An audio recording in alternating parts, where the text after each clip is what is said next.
여러분, 예수님을 누가 볼 수 있겠습니까? 부활하신 예수님은 이제 하나님과 같은 영이십니다. 그 말은 육의 눈으로, 우리의 이 피지컬 아이로, 눈으로, 귀로 예수님을 볼 수 없고 들을 수 없습니다. 아주 예외적인 경우가 있어요. 뭐 중동 땅에는 뭐 진짜 예수님 지나가는 모습을 보고 뭐 초자연적으로 그 예수님을 만나서 변한 사람도 있지만 아주 예외적인 거예요. 그런데 분명한 것은 볼 수 없고 들을 수 없지만 예수님은 우리와 함께 하십니다.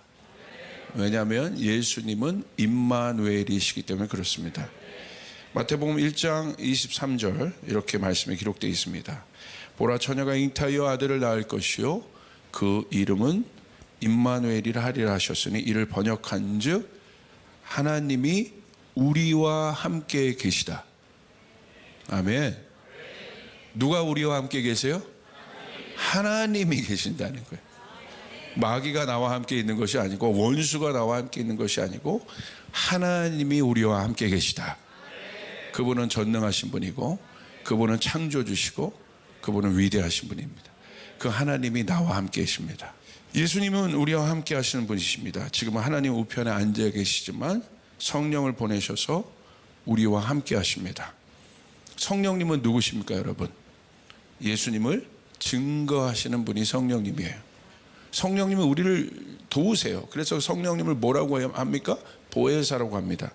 그래서 성령님이 도우시는 건 뭘 도우시냐면요, 우리의 눈을 예수님을 향할 수 있도록 도와주세요.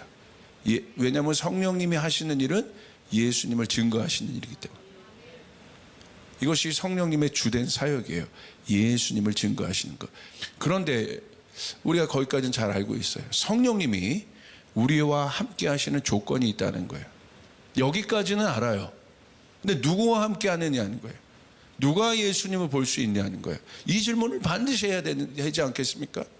이제 앞에 성령님이 누군지도 알고 예수님 누군지도 알고 하나님이 누군지도 아는데 그 하나님, 예수님, 성령님을 누가 볼 수 있고 그 성령님이 누구와 함께 하냐는 거예요. 아무나 함께 하지 않아요. 이게 중요한 겁니다. 성령님은 육의 생각, 정욕, 야망 등 육신의 소욕, 육신의 일이 있는 곳에 성령님이 계시지 않습니다. 그래서 여러분 잘 보시길 바라요.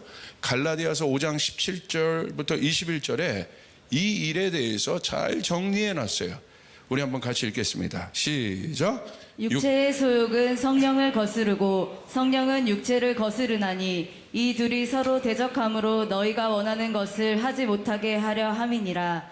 너희가 만일 성령의 인도하시는 바가 되면 율법 아래에 있지 아니하리라. 육체의 일은 분명하니 곧 음행과 더러운 것과 호색과 우상숭배와 주술과 원수 맺는 것과 분쟁과 시기와 분냄과 당짓는 것과 분열함과 이단과 투기와 술 취함과 방탕함과 또 그와 같은 것들이라. 전에 너희에게 경계한 것 같이 경계하노니 이런 일을 하는 자들은 하나님의 나라를 유업으로 받지 못할 것이요. 여기 육체의 소욕이라고 나와 있습니다. 그러니까 육체의 소욕이 뭐냐면 육체가 바라는 일이라는 거예요. 그런데 이 육체는 어떤 성격을 갖고 있습니까? 17절 보세요.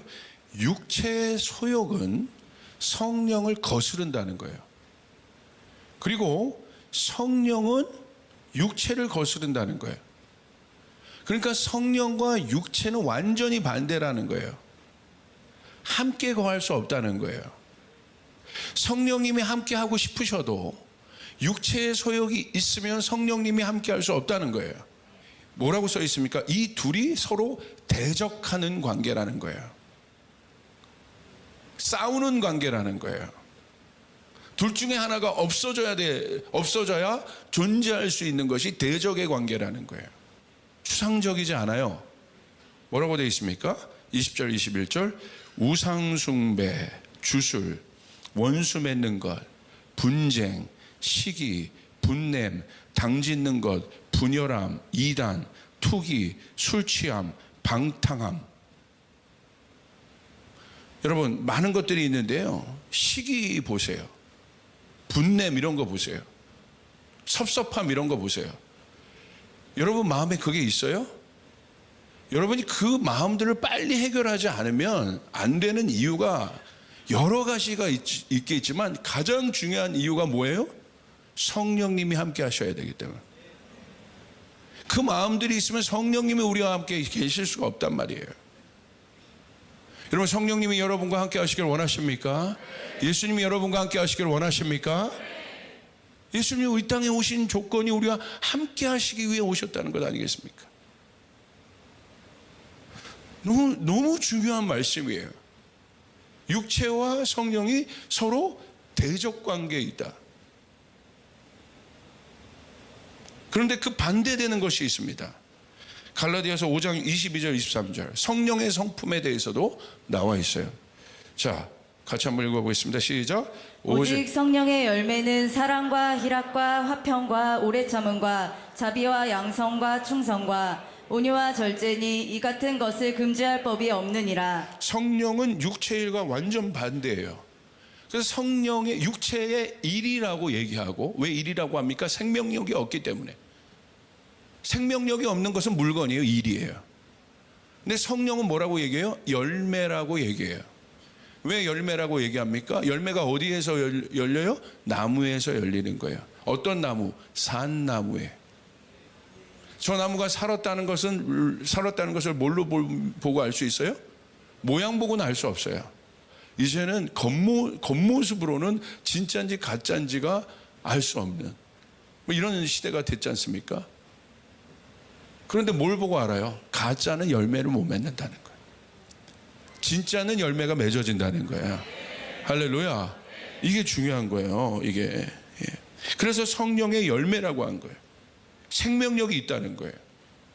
그런데 왜 아주 구체적으로 사랑, 희락, 화평, 오래 참음, 자비, 양선, 충성, 온유, 절제 이런 것들을 얘기했을까요? 왜 그러냐면요, 잘 보세요. 이건 성품에 관한 것입니다. 보이지 않는 부분이에요.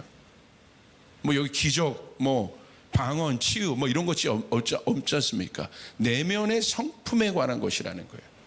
그 성품이 생명력이라는 거예요. 그러니까 이 성령론 강의에서 아주 중요한 게 뭐냐면 성령님의 내적 사역과 성령님의 외적 사역이 있는데, 성령님의 내적 사역은 나무입니다. 성품인 거예요. 근데 성령님의 외적 사역을 뭘로 이해하시면 되냐면 배터리입니다. 배터리는 언제 쓰여요? 필요할 때 쓰는 거예요. 근데 배터리는 충전하지 않으면 쓰일 수 없어요. 그게 은사적인 것들이에요. 필요할 때 쓰는 것이 배터리예요. 그런데 배터리가 없이도 살 수는 있어요. 생명이 없기 때문에. 은사 없이는 살 수 있어요. 그러나 나무, 생명 없이는 살 수 없습니다. 여러분 이해되십니까? 그렇기 때문에 이 은사가 어디에 담겨야 돼요?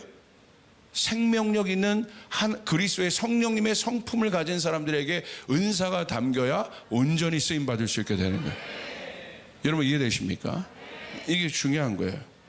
자, 그렇기 때문에 자 보세요. 이게 예수님의 성품이고 하나님의 성품인데 왜 이것이 중요하냐? 예수님이 요단강에서 세례 받으실 때 어떻게 받으셨습니까? 하늘문이 열리고 성령님이 비둘기처럼 임했어요. 왜 비둘기는 아주 연약한 새지 않습니까? 민감한 새입니다. 왜 비둘기처럼 성령이 비둘기라는 것이 아니라 왜 비둘기처럼 예수님에게 임하셨을까요? 독수리처럼 임한 것이 아니라 왜 임했을까요? 예수님의 성품 때문에. 민감한. 다시 말하면 이런 것입니다. 우리의 내면이 거룩하지 않으면 성령님이 떠난다는 사실 알고 계세요? 우리의 분노가 해결되지 않으면 성령님은 떠나세요. 같이 할 수가 없어요.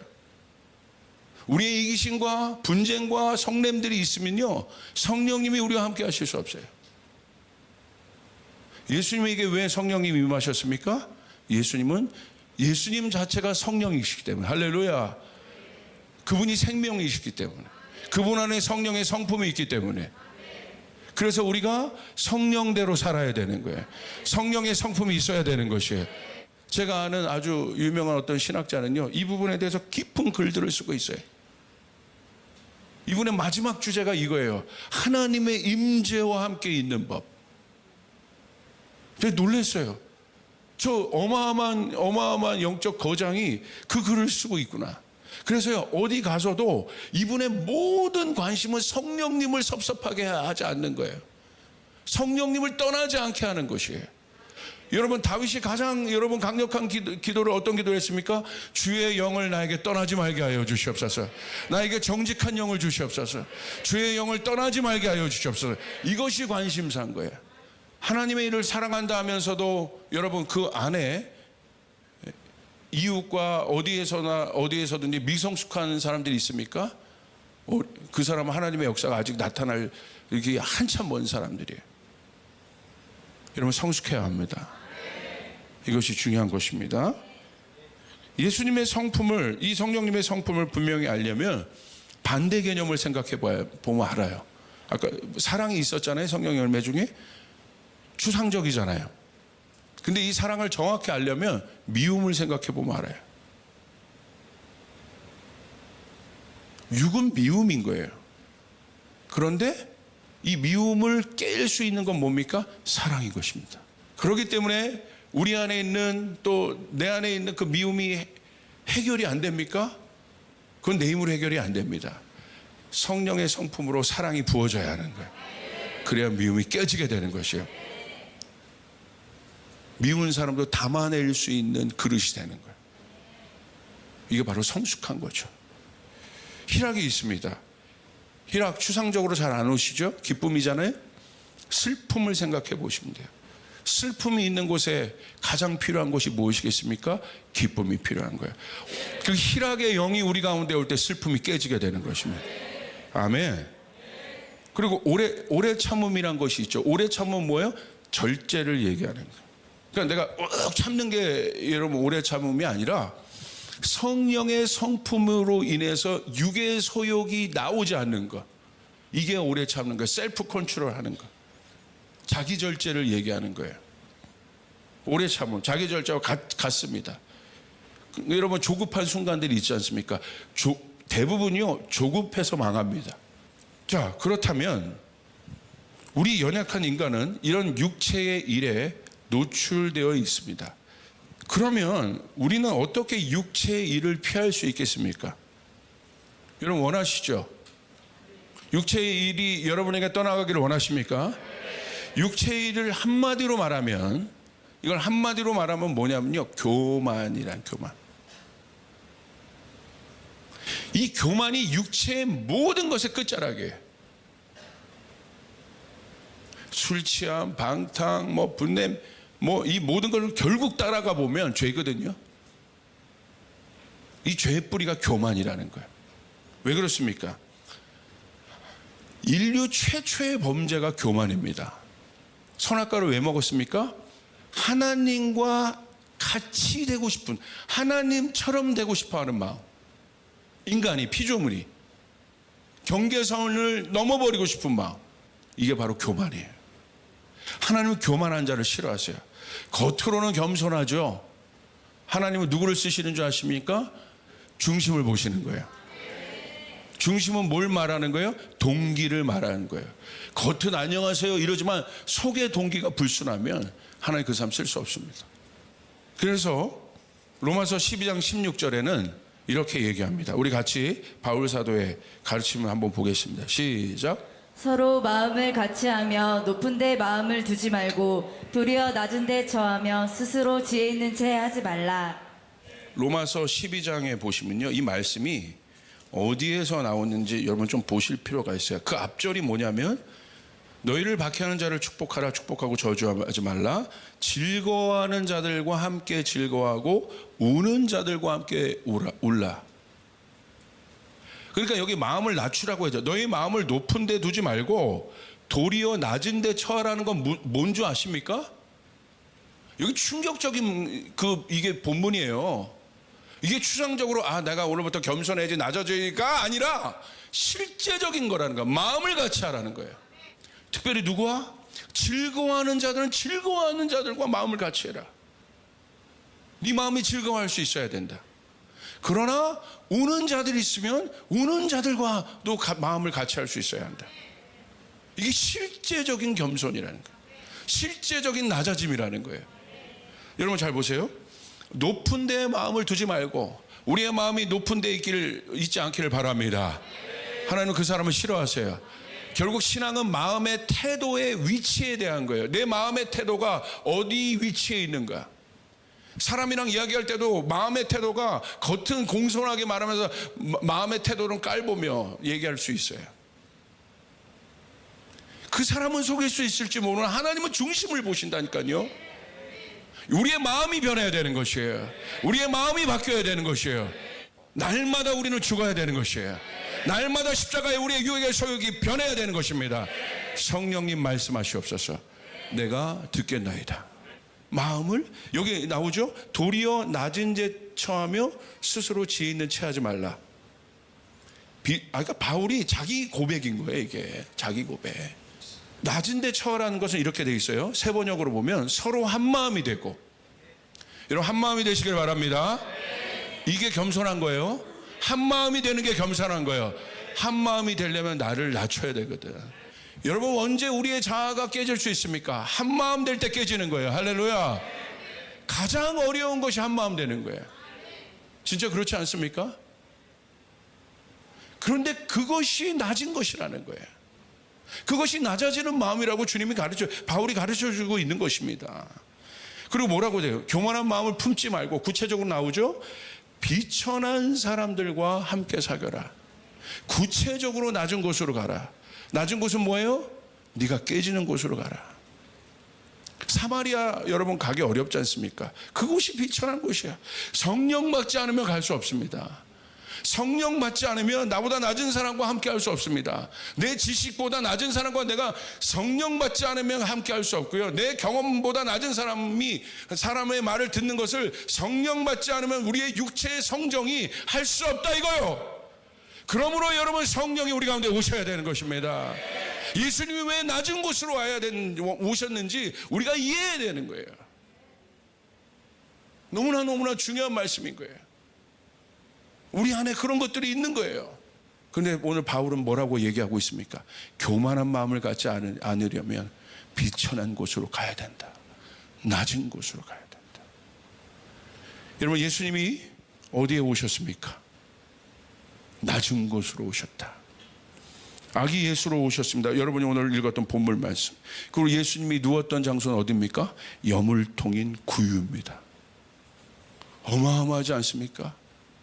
하나님이신 그분이 짐승이 밥을 먹는 여물통에 담기셨다는 거예요. 이건 뭘 말하겠습니까? 무엇을 우리 가운데 가르쳐 주려고 그곳에 오셨겠습니까? 우리의 마음이 낮아져야 합니다. 그곳에서 예수님은 경배를 받으셨습니다. 여러분 어떠한 사람이 그 여물통에 누인 예수를 메시아라고 인정할 수 있겠습니까? 저게 메시아야? 그 유대인들 아니에요? 교만한 거예요. 그게 교만이라는 거예요. 내 생각, 내 자아. 그런데 목자들이 위대하죠. 동방 박사들이 위대하죠. 그 박사들이 이란에서 왔거든요. 페르시아에서 쭉 왔어요. 별을 보고. 그런데 딱 봤는데 이게 메시아야? 가 아니라 알아본 거죠. 그리고 엎드려 그 아기 예수를 경배했습니다. 낮아져야, 육의 소욕이 죽어야 예수님이 보입니다. 그리고 우리는 그곳에서 진짜 경배를 할 수 있습니다. 여러분 낮은 곳은 저기 가서 봉사활동하라는 것이 아니에요. 너의 마음을 높은 곳에 두지 마라. 낮은 곳, 더 낮은 곳. 그것은 바로 어디입니까? 내 능력으로 보는 것이 아니에요. 내 육의 눈으로 보는 것이, 내 혼의 영역으로 보는 것이 아닙니다. 에베소서 1장 18절에 이렇게 기록되어 있습니다. 너희 마음의 눈을 밝히사. 눈이 어디에 있어요? 마음에 있다는. 우리의 마음이 떠지길 바랍니다. 성령의 사람은 마음의 눈을 갖고 있습니다. 그래서 눈이 뜨는 거예요. 이건 주님이 원하시는 거구나. 구유에 예수님이 담겨 있지만 와, 이분이 예수시구나. 이분이 메시아시구나. 이분이 왕이시구나. 마음의 눈이 떠져야 됩니다. 육의 눈을 뜨면 안 됩니다. 혼의 눈을 뜨면 안 됩니다. 마음의 눈을 떠야 합니다. 여러분 믿습니까? 여러분, 예수님 왜 낮은 곳으로 오셨겠습니까? 주님이요, 여러분을 쓰시려면 어디까지 내모시는 줄 아세요? 바닥까지 내모세요. 그 바닥은 뭐냐면요, 그냥 뭐 어쩔 수 없는 곳이 바닥이에요. 왜? 그 단계에 가면 어떤 단계가 되는 줄 아십니까? 마음대로 하세요. 마음대로 하세요. 뭐 죽으나 사나 나는 뭐 지금 이제 뭐 어떤 것도 없어. 이 지경이에요. 이 지경. 이 경우까지 우리를 주님이 정말 크게 쓰시려면 내리세요. 다윗도 그랬어요. 요셉도 그랬어요. 요셉 보십시오. 그곳까지 내려버려 버린 거예요. 자기 혼의 영역이 죽어버리는 것까지 내려버린 거예요. 거기서 요셉의 혼이 죽을 때, 요셉의 자아가 죽을 때 곧바로 하나님은 그 순간 요셉을 들어 쓰셨습니다. 할렐루야. 다윗을 들어 쓰셨습니다. 여러분 믿습니까? 거기까지 내려놓으면 편한 것입니다. 내 생각을 내려놓고 내 야망을 내려놓고 내 계획을 내려놓으면 편해요. 할렐루야. 그 다음부터 성령이 움직이기 시작해요. 쫓아가겠어. 내려놓으면 편하다. 붙잡고 있으면 갈등돼요. 내려놔야 끝나는 거예요. 할렐루야. 그게 바로 낮은 곳이에요. 내려놔요. 바로 그 자리가 십자가의 자리입니다. 갈라디아서 5장 24절. 그래서 바울은 이렇게 결론을 짓습니다. 우리 같이 한번 읽겠습니다. 시작. 그리스도 예수의 사람들은 육체와 함께 그 정욕과 탐심을 십자가에 못 박았느니라. 아멘. 그리스도 예수의 사람은 육체와 함께 그 정욕과 탐심을 십자가에 못 박았느니라. 육체의 일로부터 자유한 자리가 바로 육체의 소욕으로부터 자유한 자리가 십자가의 자리입니다. 십자가에서 예수님 아무것도 못했습니다. 말구유에 있는 아기 예수 아무것도 못했습니다. 그러나 그곳에 성령의 역사가 있었고 하늘문이 열렸습니다. 여러분 그 사실을 믿으시길 바랍니다. 내가 오히려 아무것도 할 수 없으면, 내 혼이 정지되면, 내 자아가 죽으면 영이 역사하기 시작하는, 성령의 성품이 생기기 시작해요. 우리는 그 예수님, 낮은 곳으로 오신 그 예수님을 우리는 봐야 합니다. 그곳에 예수님이 계십니다. 내려놓으면 예수님이 계십니다. 높은 곳에 두지 말고. 주님, 그래서 제가 그 기도했어요. 하나님, 우리 교회 잘하잖아요. 솔직히 드러나지 않게 해주세요. 어떤 것도 뽐내지 않게 도와주세요. 예수님만 높아지게 도와주시옵소서. 그 교회가 조이풀 교회가 되게 하여 주시옵소서. 감사합니다. 우리 주님께 영광의 박수 올려드리겠습니다.